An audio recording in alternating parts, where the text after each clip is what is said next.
എങ്ങനെയുണ്ട് സങ്കീർത്തനം പാടിയിട്ട് എങ്ങനെ തോന്നുന്നു? അതിൻ്റെ അർത്ഥം മനസ്സിലാക്കുകയും അത് ക്രിസ്തു കേന്ദ്രീകൃതമായിട്ട് ക്രിസ്തുവാണ് അതിലെ പ്രധാന വിഷയമെന്നും യേശുക്രിസ്തുവിലൂടെ വരാനിരുന്ന ആ രക്ഷാകര രഹസ്യങ്ങളാണ് അവർ പാടിയതും ഈശോ തന്നെ എന്നും പാടിയിരുന്നു ഈശോ സങ്കീർത്തനം. ഇന്നും നമ്മൾ സങ്കീർത്തനങ്ങൾ പാടുമ്പോൾ ഈശോയോടൊപ്പമാണ് നമ്മൾ പാടുന്നതെന്നും പരിശുദ്ധാത്മാവാണ് ആ പ്രാർത്ഥന നയിക്കുന്നതെന്നും നമ്മൾ മനസ്സിലാക്കണം. പരിശുദ്ധാത്മാവ് അങ്ങനെയാണ് നമ്മുടെ പ്രാർത്ഥനാ ജീവിതത്തിൽ ഒരു പുതിയ ലഹരി തന്നെ ആരംഭിക്കും. പ്രാർത്ഥനയുടെ ഏറ്റവും പ്രധാന ഒരു ഘടകമാണ് സങ്കീർത്തനങ്ങൾ. സഭയിൽ ഏറ്റവും പ്രധാന പ്രാർത്ഥനയാണ് സങ്കീർത്തനങ്ങൾ. സിസ്റ്റർക്ക് ഇപ്പോൾ ഭയങ്കര സന്തോഷമുണ്ടാവും. സിസ്റ്റർമാരെല്ലാം രാവിലെയും ഉച്ചയ്ക്കും വൈകുന്നേരവും കാനോനിക്കലായിട്ട് കാനോന നമസ്കാരത്തിൽ അവർ പ്രധാനമായിട്ട് പാടുന്നത് സങ്കീർത്തനങ്ങളാണ്. ഓക്കെ, അപ്പോൾ ഇനി നമ്മൾ ഈ ദൈവത്തിൻ്റെ ആ ജ്ഞാനത്തിലേക്ക് നീങ്ങുകയാണ്. കൊരിന്ത്യക്കാർക്ക് എഴുതിയ ലേഖനത്തിലാണ് ഒരു മനോഹരമായ ഒരു വശം നമുക്ക് കാണാം. 1 കൊരിന്ത്യർ 1-ാം അധ്യായത്തിൽ 30-ാമത്തെ വചനം. 1 കൊരിന്ത്യർ യേശുക്രിസ്തുവിലുള്ള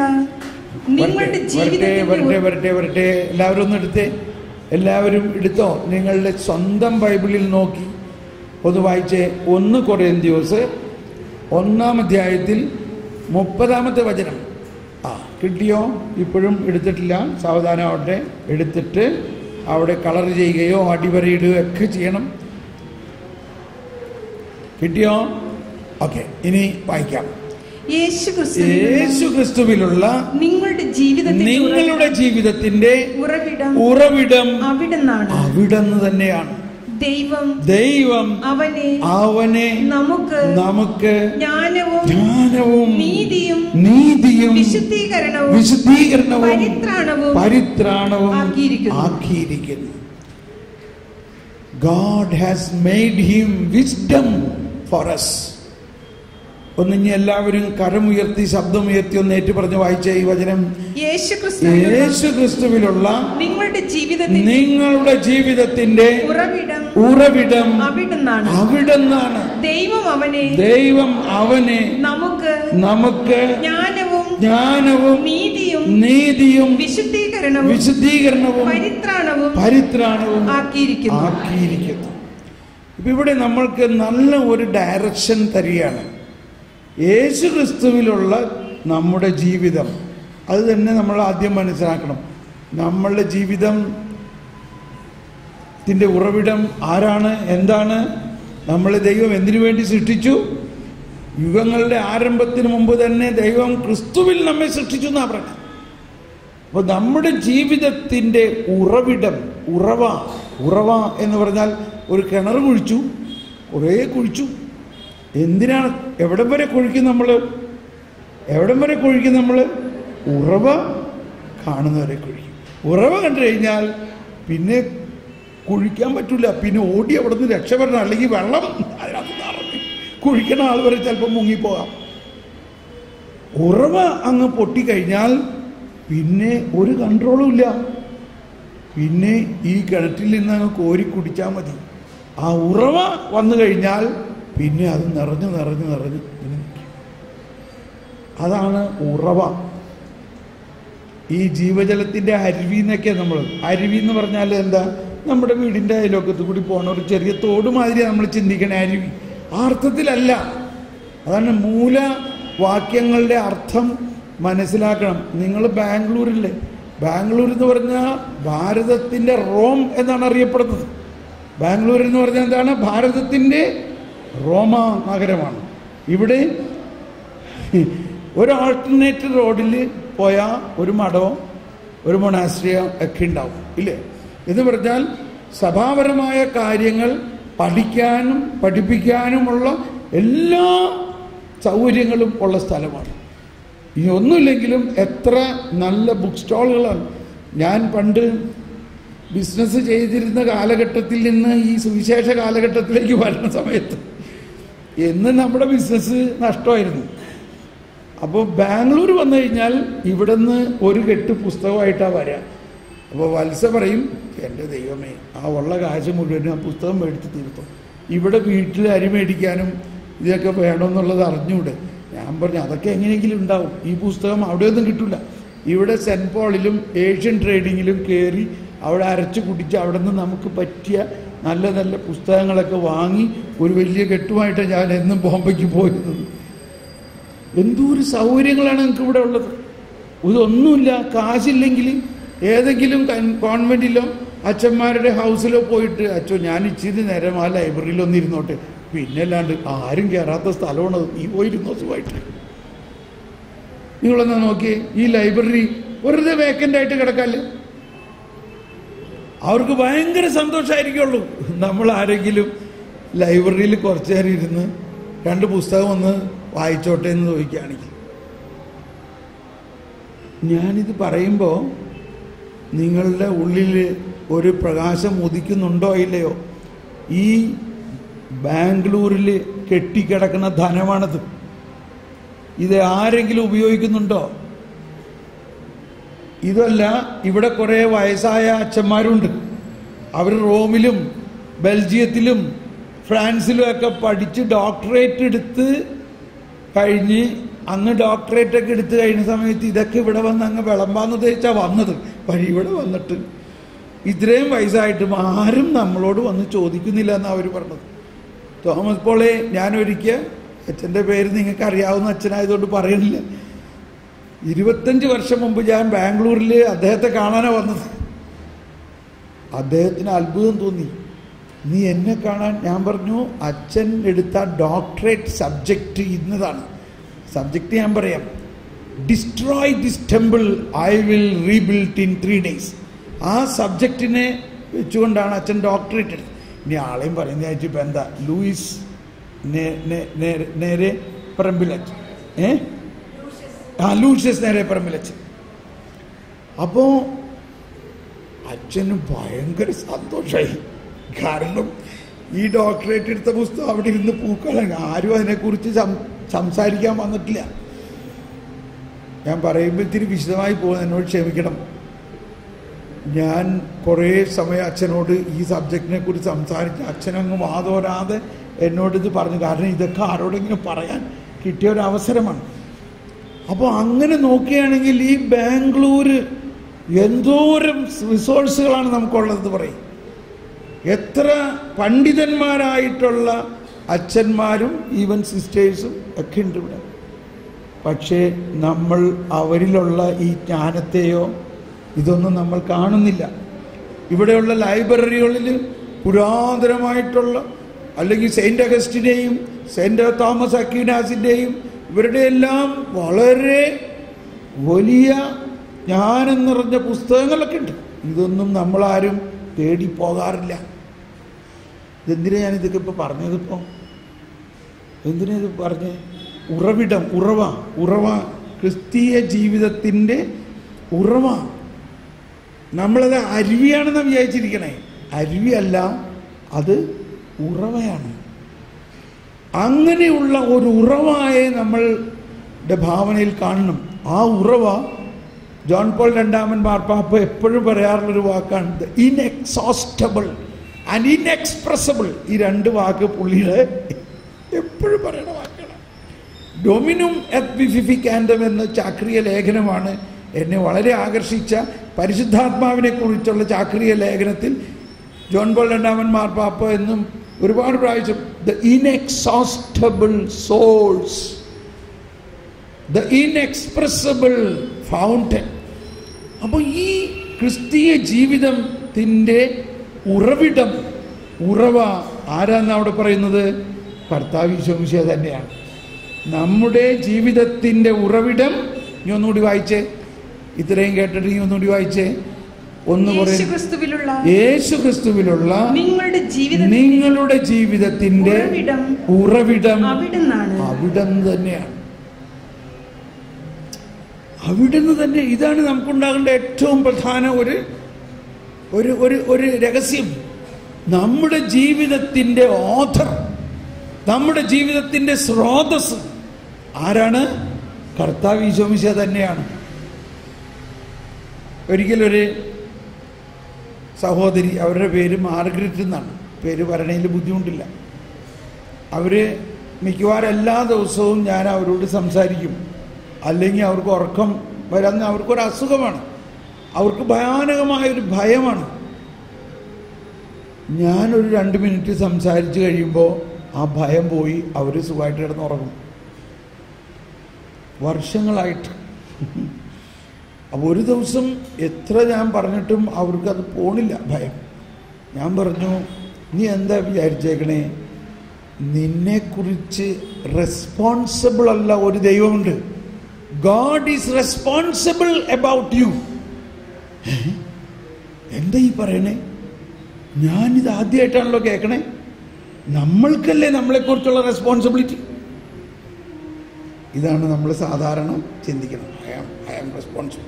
എനിക്ക് എൻ്റെ മക്കളെക്കുറിച്ച് റെസ്പോൺസിബിലിറ്റി, അവരെക്കുറിച്ച് റെസ്പോൺസിബിലിറ്റി, കുഞ്ഞുമക്കളെക്കുറിച്ച് റെസ്പോൺസിബിലിറ്റി. പക്ഷേ നമ്മൾ ആരും ചിന്തിക്കുന്നില്ല, നമ്മളെക്കുറിച്ച് ഫസ്റ്റ് റെസ്പോൺസിബിലിറ്റി ആർക്കാ? ദൈവത്തിനാണ്. ആ അർത്ഥത്തിലാണ് സുവിശേഷത്തിൽ പല സ്ഥലത്തെല്ലാം പറയുന്നത്, ഞാൻ നിന്റെ കാര്യത്തിൽ ശ്രദ്ധാലുവാണ് എന്ന് പറഞ്ഞ എല്ലാവരും, ഞാൻ നിന്റെ കാര്യത്തിൽ ശ്രദ്ധാലുവാണ്. അവിടുന്ന് സ്വർഗ്ഗത്തിൽ നിന്ന് സഹായമയച്ചെന്നെ രക്ഷിക്കും, എന്നെ ചവിട്ടി മെതിക്കുന്നവരെ അവിടുന്ന് ലജ്ജിപ്പിക്കും. വരട്ടെ, അതിനു മുമ്പുള്ളതാണ് പാടാൻ ഞാൻ ഉദ്ദേശിച്ചത്. അത്യുന്നതനായ ദൈവത്തെ ഞാൻ വിളിച്ചപേക്ഷിക്കുന്നു. അവിടുന്ന് എനിക്കു വേണ്ടി എല്ലാം ചെയ്തു തരുന്ന ദൈവത്തെ തന്നെ. എനിക്ക് വേണ്ടി എല്ലാം, അത് നീട്ടി പറഞ്ഞ്, എനിക്ക് വേണ്ടി എല്ലാം ചെയ്തു തരുന്ന, കാരണം ഇറ്റ് ഈസ് ഹിസ് റെസ്പോൺസിബിലിറ്റി. വന്ന് ഞാൻ മാർഗരറ്റിനോട് പറഞ്ഞപ്പോൾ അവരൊന്നും അന്തം വിട്ട്, ദൈവം ഇത് ഇന്നേ വരെ ഞാൻ ചിന്തിച്ചിട്ടില്ല. ഇപ്പം എനിക്ക് സമാധാനമായി. ശരിയാണല്ലോ, എന്നെ സൃഷ്ടിച്ച ദൈവത്തിന് എന്നെക്കുറിച്ച് റെസ്പോൺസിബിലിറ്റി ഉണ്ട്. ഇപ്പം ഇവിടെ ഇരിക്കണവർക്കും ആർക്കൊക്കെ സമാധാനം വരണ്ടില്ലേ? നമ്മളിത് മുഴുവനും നമ്മുടെ തലയിൽ വെച്ചുകൊണ്ട് നടക്കണം. പക്ഷേ ആർക്കാണ് നമ്മളെക്കുറിച്ചുള്ള ഫസ്റ്റ് റെസ്പോൺസിബിലിറ്റി? ദൈവത്തിന് തന്നെയാണെന്ന് അങ്ങ് വിശ്വസിക്കുക. അതാണ് നമ്മുടെ ജീവിതത്തിൻ്റെ ഉറവിടം. അവിടെന്നാണ് ദൈവം. ഒന്നുകൂടി 1 കൊരിന്ത്യർ 1:30 വരാം. ദൈവം അവനെ നമുക്ക് ജ്ഞാനവും നീതിയും വിശുദ്ധീകരണവും പരിത്രാണവും ആക്കിയിരിക്കുന്നു. ആ ദൈവം തന്നെ, നമ്മെ സൃഷ്ടിച്ച ദൈവം തന്നെ, പാപകരമായ അവസ്ഥയിലൂടെ വീണുപോയ മനുഷ്യവംശത്തെ രക്ഷിക്കുന്നതിൻ്റെ ഫസ്റ്റ് റെസ്പോൺസിബിലിറ്റി ആരുടേതാണ്? ദൈവത്തിൻ്റെ തന്നെയാണ്. അതുകൊണ്ട് ദൈവം എന്ത് ചെയ്തു? യേശുവിനെ നമുക്ക് വേണ്ടി പരിത്രാണമാക്കി, വിശുദ്ധീകരണമാക്കി, നീതിയാക്കി, സർവോപരി ആദ്യം എന്താ എഴുതിയിരിക്കുന്നത്? ജ്ഞാനമാക്കി. ഇതാണ് നമ്മുടെ റിട്രീറ്റിൻ്റെ സിലബസ്. ഈ സിലബസിൽ ഇപ്പോൾ എന്തൊക്കെയുണ്ട്? എന്താണ് ഈ സിലബസിൽ പറഞ്ഞിരിക്കുന്നത്? ദൈവം അവനെ നമുക്കായി ജ്ഞാനവും നീതിയും വിശുദ്ധീകരണവും പരിത്രാണം. ഇപ്പൊ പെട്ടെന്ന് നമുക്ക് തോന്നി പരിത്രാണം എന്ന് പറഞ്ഞാൽ എന്തെന്നാ? അത് സാവധാനം മനസ്സിലാവുള്ളൂ. എപ്പോൾ മനസ്സിലാവും? ജ്ഞാനം കിട്ടിക്കഴിയുമ്പോൾ മനസ്സിലാവും. അപ്പൊ ഇതൊരു ക്രോണോളജിക്കൽ ആപ്ലിക്കേഷൻ, ഒരു ക്രോണോളജിക്കൽ സ്റ്റേജ് ബൈ സ്റ്റേജ് ആണ്. അതായത് പ്രൈമറി സ്കൂൾ കഴിഞ്ഞു, സെക്കൻഡറി സ്കൂൾ കഴിഞ്ഞു, അത് കഴിഞ്ഞ് ഹൈസ്കൂളായി, അത് കഴിഞ്ഞ് കോളേജിലേക്ക് നേരെ പോയിരിക്കാൻ പറ്റുമോ? ഇല്ല. എന്ത് വേണം? ആദ്യം പ്രൈമറി. അപ്പൊ ഇവിടെ പ്രൈമറി എന്താണ്? എന്താണ് ഇവിടുത്തെ പ്രൈമറി? ജ്ഞാനമാണ്. ഒരു നല്ല ലോജിക്കല്ലേ അവിടെ, ഇല്ലേ? ആദ്യം എന്താണ് നമ്മൾക്ക് അറിയേണ്ടത്? അത് ആരാണ്? ദൈവം. അവന് ആരാണവൻ? ഈശോ മിശിഹായെ നമുക്ക് വേണ്ടി എന്താക്കിയിരിക്കുന്നു? ആരാക്കിയിരിക്കുന്നു? എന്താക്കിയിരിക്കുന്നു? ജ്ഞാനമാക്കിയിരിക്കുന്നു.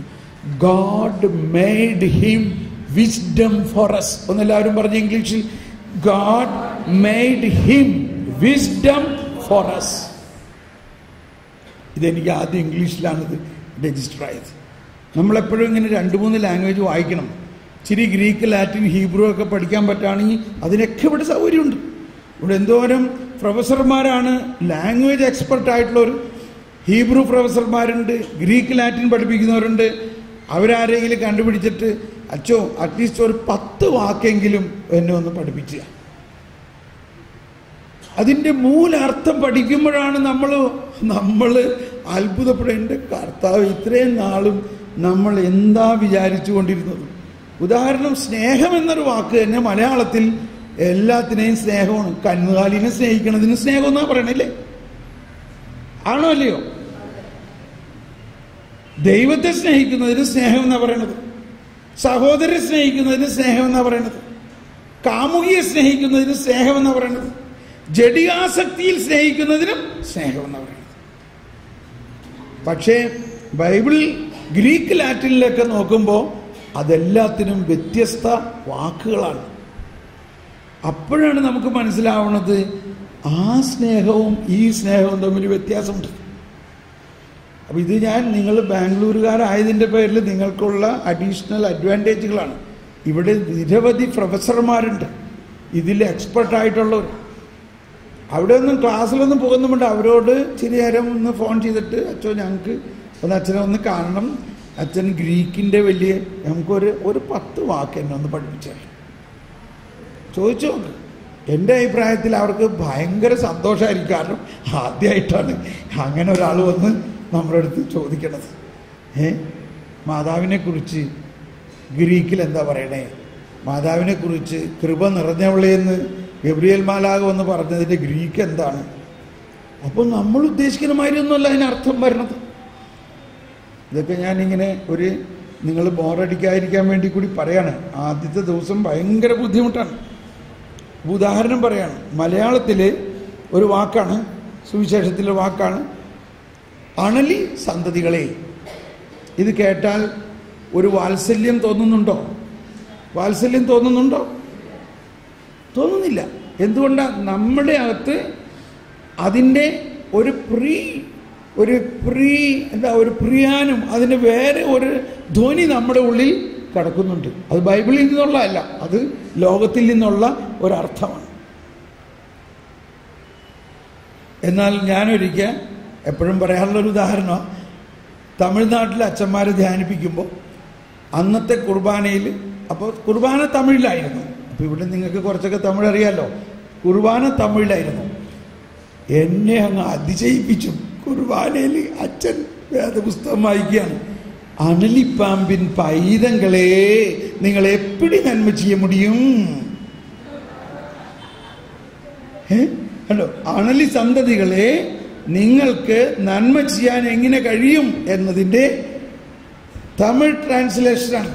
ഇത് തമിഴിൽ പറഞ്ഞത് നിങ്ങൾക്ക് മനസ്സിലായോ ഇല്ലയോ? എന്താ പറയുന്നത്? അണലിപ്പാമ്പിൻ പൈതങ്ങളെ നിങ്ങൾ എപ്പിടി നന്മ ചെയ്യ മുടിയും? കേട്ടോ, അതാണ് ട്രാൻസ്ലേഷൻ.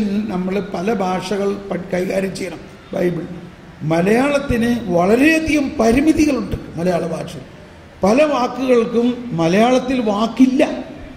ഇനി വാക്കുണ്ടെങ്കിൽ തന്നെ ആ വാക്കുകളുടെ ധ്വനി ആ ട്രാൻസ്ലേറ്റ് ചെയ്ത ആള് എന്ത് ധ്വനി എടുക്കണം? കർത്താവിൻ്റെ കരുണയും വാത്സല്യവും നിറഞ്ഞ ഒരു വാക്കാണെങ്കിൽ ആ ട്രാൻസ്ലേഷനിൽ അങ്ങനെ എടുക്കുകയാണെങ്കിലോ ഇങ്ങനെ ആയിക്കൂടെ? അണലി പാമ്പിൻ കുട്ടികളെ. എന്താണ് അതിൻ്റെ ഒരു വശം? ഒരു വശം പാമ്പിൻ കുഞ്ഞിൻ്റെ ഉള്ളിൽ വിഷം വന്നത് ഈ കുഞ്ഞിൻ്റെ കുറ്റമാണോ? പറയും. പാമ്പിൻ കുഞ്ഞിൻ്റെ ഉള്ളിൽ വിഷം വരുന്നത് ആ കുഞ്ഞിൻ്റെ കുറ്റമാണോ? എന്ന പോലെ മനുഷ്യവംശം മുഴുവനിലും പാപം വന്നത് ഉത്ഭവ പാപം മൂലമാണോ അല്ലയോ? ആണോ അല്ലയോ?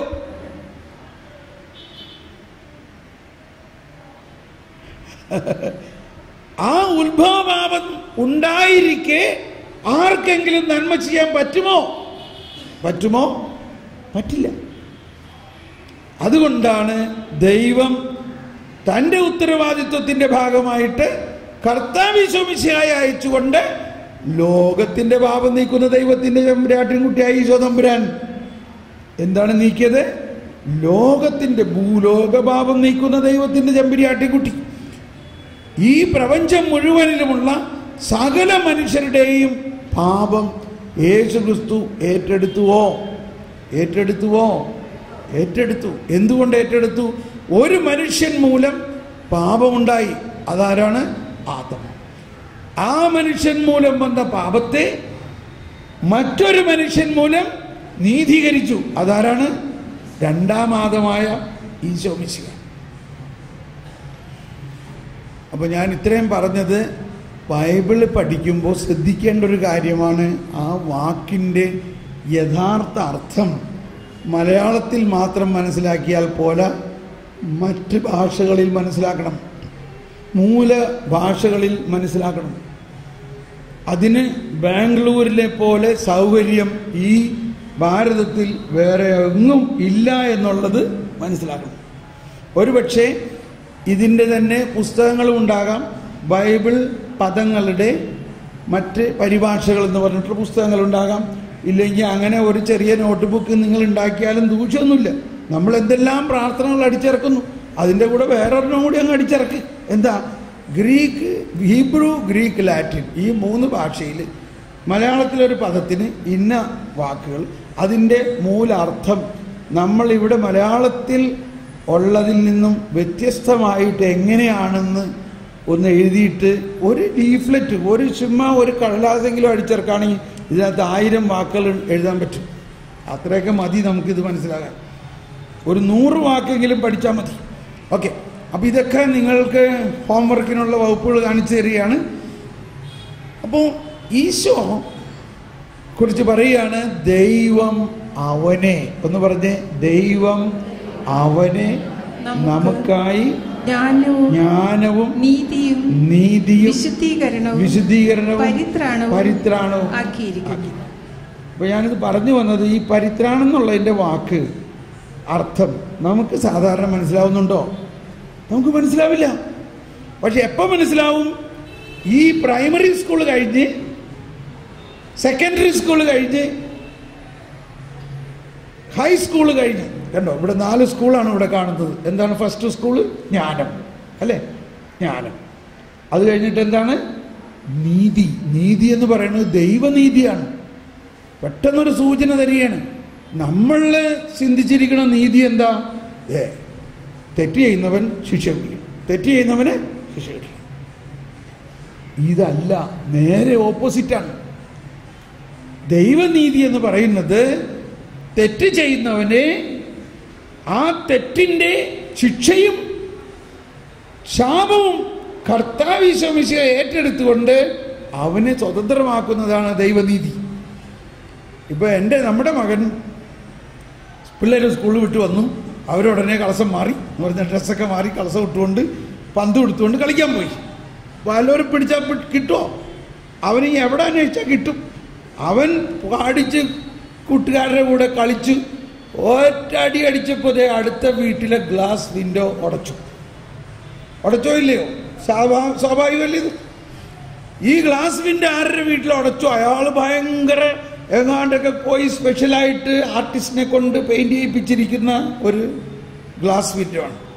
നടന്ന സംഭവം എൻ്റെ കാര്യം തന്നെ. ഞങ്ങൾ ബോംബെയിലായിരുന്നപ്പോൾ നമ്മുടെ മകൻ ഭയങ്കര കളിയാണ്, ഒരു കൂട്ടുകാർ അടിച്ചുടച്ചു. ആ വീട്ടിലെ ഒരു സർദാർജി കൊമ്പം വീശക്കാരൻ, അയാളും ഇത് കണ്ടിട്ട് അലറിക്കൊണ്ട് വന്നിരിക്കും. ഏടാ നിന്നെത്തുമാരൊക്കെ മാട്ടാലേക്ക് അക്കാനേറ്റം ബഹളം ഉണ്ടായിക്കൊണ്ട് ഇവനെ തല്ലാനായിട്ട് ഓടി വന്നിരിക്കുകയാണ്. അപ്പോഴേക്കും ദൈവാധീനത്തിന് ഞാൻ അവിടെ വന്ന് പെട്ടു, അല്ലെങ്കിൽ കർത്താവ് എന്നെ അവിടെ കൊണ്ടുവന്ന്, അല്ലെങ്കിൽ അവനെ പിടിച്ച അയാൾ എന്താ ചെയ്തതെന്ന് അറിയില്ല.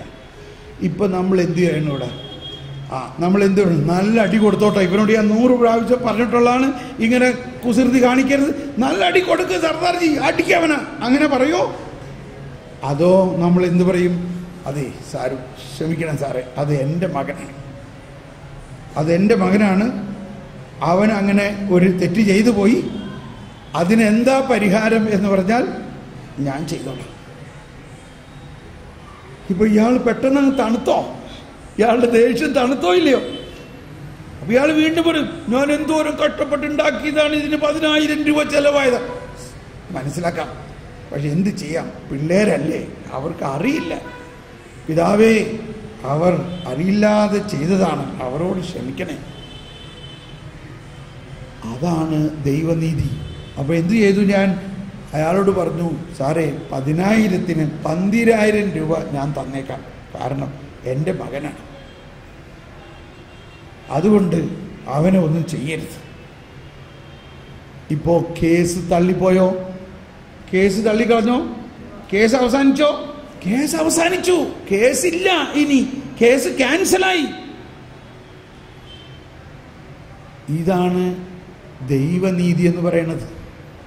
ഇവിടെ നമ്മൾ സാധാരണ കാണുന്ന കോടതിയിലെ നീതിയോ പോലീസുകാരൻ്റെ നീതിയോ നമ്മൾ തന്നെ പലപ്പോഴും പറയാറുണ്ട്.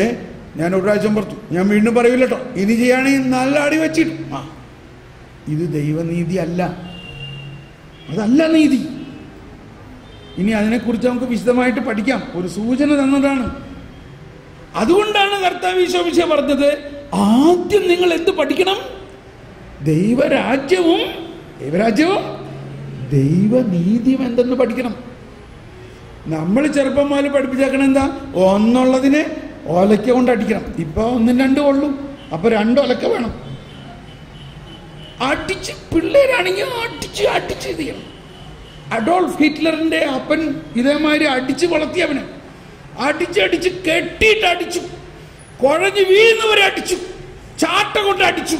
അതിൽ നിന്ന് എന്തുണ്ടായി പറയും? അഡോൾഫ് ഹിറ്റ്ലറിന്റെ ബാല്യകാലത്തെ കുറിച്ച് ബയോഗ്രഫിയിൽ എഴുതിയിരിക്കുന്ന കാര്യങ്ങൾ. അയാളൊരു ക്രിസ്ത്യാനിയായിരുന്നു, ഒരു ആൾട്ടർ ബോയ് ആയിരുന്നു. അദ്ദേഹം ആൾട്ടർ ബോയായി അദ്ദേഹത്തിന് മാമോദീസ മുക്കിയ പള്ളിയിൽ ഞാൻ ധ്യാനിപ്പിച്ചിട്ടുള്ളത്. അവിടെ എഴുതി വെച്ചിട്ടുണ്ട്, Adolf Hitler was baptised in the church. ക്രിസ്ത്യാനിയായിരുന്നു. പക്ഷെ എന്തു പറ്റി? ഈ ജ്ഞാനമോ ഈ നീതിയോ അന്ന് ആരും പഠിപ്പിച്ചിട്ടില്ല, ഇന്നും ആരും പഠിപ്പിക്കുന്നില്ല. നമ്മളെന്താ പഠിക്കുന്നത്? നീ തെറ്റ് ചെയ്യുന്നവൻ ഉപ്പ് തിന്നുന്നവൻ വെള്ളം കുടിക്കണം, തെറ്റ് ചെയ്യുന്നവൻ ശിക്ഷ കിട്ടണം. അതല്ല ദൈവനീതി. ഫരിസേയരും നിയമിച്ചരും തെറ്റ് ചെയ്യുന്നവരെ അന്വേഷിച്ച് നടക്കണം. അവനവിടെ തെറ്റ് ചെയ്യണോ? നീ കണ്ടില്ലേ? 2 സാക്ഷി ചെല്ലു, കല്ലെറിയവനെ. ഇതാണ് ഫരിസേയരും നിയമച്ചരുടെയും നീതിയെങ്കിൽ ഈശോ മിശിഹാ വന്നിട്ട് എന്താ ചെയ്തത്? അതാണ് നമ്മുടെ ലോഗോ. എന്താണ് കരുണയുടെ വർഷത്തിന്റെ ലോഗോ? കരുണയുടെ വർഷത്തിന്റെ ലോഗോ നിങ്ങൾ കണ്ടല്ലോ. എന്താണ് ലോഗോ? കർത്താവ് ഈശോ മിശിഹാ ഒരു പാപിയെ തോളിലേറ്റിക്കൊണ്ട് വരുന്നു. അതായത് ഇടയൻ ആടിനെ എന്ന പോലെ കാണാതെ പോയ ആടിനെ അന്വേഷിച്ച് ചെന്നിട്ട്, അപ്പൊ ഈ ആടുകള് ഇസ്രായേലില് ഓരോ വീടുകളിലും, പ്രത്യേകിച്ച് വലിയ വലിയ വീടുകളിലും 100-200 ആടുകളുണ്ടാവും. അവരെ തീറ്റിക്കാൻ വീട്ടിൽ നിന്നും ഒരു മരുഭൂമി താണ്ടി പച്ചപ്പുല്ലുള്ള സ്ഥലങ്ങളിലേക്ക് കൊണ്ടുപോകും. വൈകുന്നേരം ആകുമ്പോൾ ഇവരെ മടക്കി കൊണ്ടുവരുമ്പോൾ ഇവരെണ്ണുമ്പോൾ ഇടയ്ക്ക് വെച്ച് നോക്കുമ്പോൾ എന്താ? ഒരാടില്ല. ഇനി ഇടയൻ ഈ 99 നല്ല ആടുകളെയും മരുഭൂമിയിൽ വിട്ടിട്ട് നോക്കണം. ഇടയ്ക്ക് മരുഭൂമിയുണ്ട്, പക്ഷെ അയാൾ ആ 99 ആടുകളെ കുറിച്ച് ഒരു ഗവനിക്കലുമില്ല. അതിനെ മരുഭൂമിയിൽ ചെന്നായി ഒക്കെ ഒന്ന് പിടിച്ച് തിന്നാനുള്ള സാധ്യതയുണ്ട്. ഈ കാണാതെ പോയ, കാരണം ആടിനെ കാണാതെ പോയാൽ, ആട് വഴിതെറ്റിപ്പോയാൽ അത് ഒരിക്കലും തിരിച്ചു വരാനുള്ള വഴി അറിയില്ല. അതിനറിയില്ല വഴി, അത് വരില്ല. അതുകൊണ്ട് ഈ ആടിനെ അന്വേഷിച്ചു പോയി. ആട് എവിടെയാണെന്നോ വല്ല അറിയോ? ഈ ഇടയന്റെ ശബ്ദം കേട്ടാൽ ആട് ഒന്ന് കൈവീശി കാണിച്ച്, ഈ ആടിന് ഇടയന്റെ ശബ്ദം കേട്ടാൽ ഉടനെ ആട് പ്രതിധ്വനിയായിട്ട് പറയും, അപ്പം അതുകൊണ്ട് ഈ ഇടയൻ ഇടയ്ക്കിടയ്ക്ക് ഒച്ച ഉണ്ടാക്കും. ഇങ്ങനെയൊക്കെയാണ് ഇടയൻ്റെ ഒച്ച. അപ്പോൾ അത് കേൾക്കുന്ന ആട് എവിടെയുണ്ടെങ്കിൽ ഓ സന്തോഷമായി, ഓ എൻ്റെ ആട്. നോക്കിയപ്പോൾ എന്താ, അവിടെ ഒരു കുഴിയിൽ മുള്ളുകളുടെ ഇടയിൽ കുടുങ്ങി കിടക്കുകയാണ്. വീണ്ടും ആ ആട് ഇടയൻ്റെ ഒരു ശബ്ദം കേട്ട വഴി ഭയങ്കര സമാധാനമായി എന്ന് പറഞ്ഞു. ഓ ഇടയൻ ഓടിച്ചെന്ന്, എട കുഞ്ഞാടേ നീ എന്തിനാടാ ഇങ്ങനെ ചെയ്തത്? ഇപ്പോൾ ആ കുഞ്ഞാടിനോട് ഇടയൻ ദേഷ്യപ്പെടുമോ? ആ കുഞ്ഞാടിനെ ആ കുടുക്കിൽ നിന്ന്, ആ മുൾപ്പടർപ്പിൽ നിന്ന്, ആ കുഴിയിൽ നിന്ന് സ്വയം പുറത്തു വരാൻ പറ്റുമോ? പറ്റില്ല. അതാണ് പാപിയായ ഒരു മനുഷ്യന്റെ അവസ്ഥ. അതുകൊണ്ട് ഇടയൻ ആ കുഞ്ഞാടിനെ പൊക്കിയെടുക്കും. ഇനി അതിനെ നടത്തിക്കൊണ്ടുവരാണെങ്കിൽ അതിന് കൂടി ദൂഷുക. അതുകൊണ്ട് ഇടയൻ എന്ത് ചെയ്യും? കുഞ്ഞാടിനെ തോളിലേറ്റുന്നു. തോളിലേറ്റുക എന്നതിന് വലിയ പ്രതീകമാണ്. അതിന് ഈ ബൈബിളിലെ വേറൊരു പഠനമാണ്. ബൈബിളിൽ ഫിഗറേറ്റീവ് ലാംഗ്വേജ് ആണ് ഒരുപാട് ഉപയോഗിച്ചിരിക്കുന്നത്. ഫിഗറേറ്റീവ് ലാംഗ്വേജ്, ടിപ്പോളജി എന്ന് പറയും. Types and figures. അതിൻ്റെ അന്തരാർത്ഥം മനസ്സിലാക്കണം. ഒരു കുഞ്ഞാടിന് ഇപ്പം നമ്മൾ തന്നെ പറയാറുണ്ട്, അവളെ തോളിലേറ്റിക്കൊണ്ട് നടക്കണം എന്ന് പറഞ്ഞാൽ എന്താ അർത്ഥം? അവനെ അല്ലെങ്കിൽ ആ ആടിനെ അല്ലെങ്കിൽ ഒരു പാപിയെ തോളിലേറ്റു എന്ന് പറഞ്ഞാൽ ആ ഈശോയോടത്തോളം അതിനെ ഉയർത്തുന്നു എന്നല്ലേ അർത്ഥം? ഈശോയോടത്തോളം അവനെ ഉയർത്തുന്നു. ഇപ്പൊ നോക്കിയേ, ദൈവനീതിയാണത്. ഫരിസേയരും നിയമജ്ഞരും പാപികളെ അന്വേഷിച്ചു പോയി, ഇവൻ കൽപ്പന പാലിക്കുന്നില്ല, അതുകൊണ്ട് ഇവനെ ശിക്ഷിക്കണം, അടിക്കണം, അടികൊടുക്ക്. നിസാര കാര്യമല്ല. എന്തുണ്ടായേ? സാബത്ത് ദിവസം വിറക് പറക്കിയിരിക്കുന്നു. സാബത്ത് ദിവസം വിറക് പറക്കിയാൽ സാബത്ത് അശുദ്ധമാക്കി. നിയമപ്രകാരം സാബത്ത് ദിവസം വിറക് പറക്കുന്നവനെ കല്ലെറിഞ്ഞ് കൊല്ലണമെന്നതാണ് നിയമം. അതുകൊണ്ടാണ് കർത്താവ് ഈശോ മനഃപൂർവ്വം സാബത്ത് ദിവസം വന്നിട്ട് രോഗശാന്തി നടത്തിയിട്ട് ഒരുവനോട് പറയാണ്, നിന്റെ കട്ടിലെടുക്ക് നടക്കാൻ. അവർക്ക് വെളിവില്ലാണ്ടായി. എന്തി പറയണേ? സാബത്ത് ദിവസം കട്ടിലെടുത്ത് നടക്കണം, എറിയടാ കല്ല്. അവർ കല്ലെടുത്ത് ആരെറിയാൻ? കർത്താവ് ഈശോ എറിയാൻ പോയത് എന്തുകൊണ്ടാണ്? സാബത്ത് ദിവസം ഇങ്ങനെയുള്ളത് ചെയ്യുന്നവനെ കല്ലെറിഞ്ഞ് കൊല്ലാൻ അവരുടെ നിയമം അനുവദിക്കുന്നു. ഈശോ എന്ത് ചെയ്ത്? പതുക്കനെ അവിടെ നിന്ന് മുങ്ങി. മനസ്സിലാവുന്നുണ്ടോ? അവര് ചിന്തിക്കുന്ന നീതി ഇതാണ്, നിയമം അനുസരിക്കാത്തവനെ ശിക്ഷിക്കണം. എന്നാൽ യേശു കൊണ്ടുവന്നിരിക്കുന്ന നീതി, നിയമം അനുസരിക്കാത്തവന്റെ പുറകെ പോയി അവനെ തോളിലേറ്റി രക്ഷിക്കണം. വ്യത്യാസം മനസ്സിലായോ? എന്താ നീതി? അതുകൊണ്ടാണ് ഈശോ പറഞ്ഞത്, നിങ്ങൾ ആദ്യം ദൈവനീതിയും ദൈവരാജ്യവും ദൈവനീതിയും അന്വേഷിക്കുക. അപ്പോൾ മാത്രമേ ബാക്കിയുള്ളവ കൂട്ടിച്ചേർക്കപ്പെടുകയുള്ളൂ എന്നതിൻ്റെ അർത്ഥം. എങ്കിൽ മാത്രമേ ഈ ദൈവിക രഹസ്യങ്ങൾ നമുക്ക് മനസ്സിലാകുകയുള്ളൂ. ക്രിസ്തീയ ജീവിതത്തിൻ്റെ ആ ബ്യൂട്ടി, ആ വാല്യൂ, ആ സ്ട്രെങ്ത് നമുക്ക് കിട്ടിയുള്ളൂ.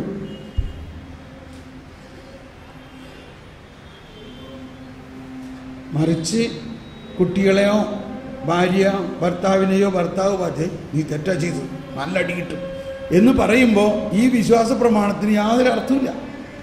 വിശ്വാസ പ്രമാണത്തിൽ നമ്മൾ കർത്താവ് വിശ്വസിക്കുക, നമ്മുടെ പാപത്തിന് പരിഹാരം ചെയ്ത് നമ്മൾ രക്ഷിക്കുന്നു, വിധിയിൽ വീഴാതെ അന്ത്യദിവസം ഉയർപ്പിക്കുന്നു എല്ലാം പറയുന്നുണ്ടെങ്കിലും അത് കഴിഞ്ഞ് വന്നിട്ട് നമ്മൾ പറയാണ്, നീ നിന്നെ തെറ്റുകയാണ്, നിന്നെ ശിക്ഷിക്കും. ഓക്കെ, ശരിക്കും തലച്ചോറിൽ എന്തോ എഴുണമായി തോന്നുന്നുണ്ടോ? ഇതാണ് നമ്മളിൽ ഉണ്ടാകാൻ പോകുന്ന വ്യത്യാസം. നമുക്കൊന്ന് കണ്ണടച്ച് പ്രാർത്ഥിക്കാം.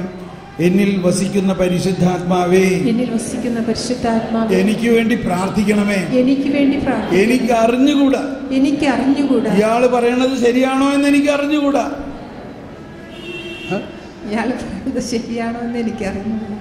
അതല്ല ഇപ്പോഴത്തെ നിങ്ങളുടെ അവസ്ഥ.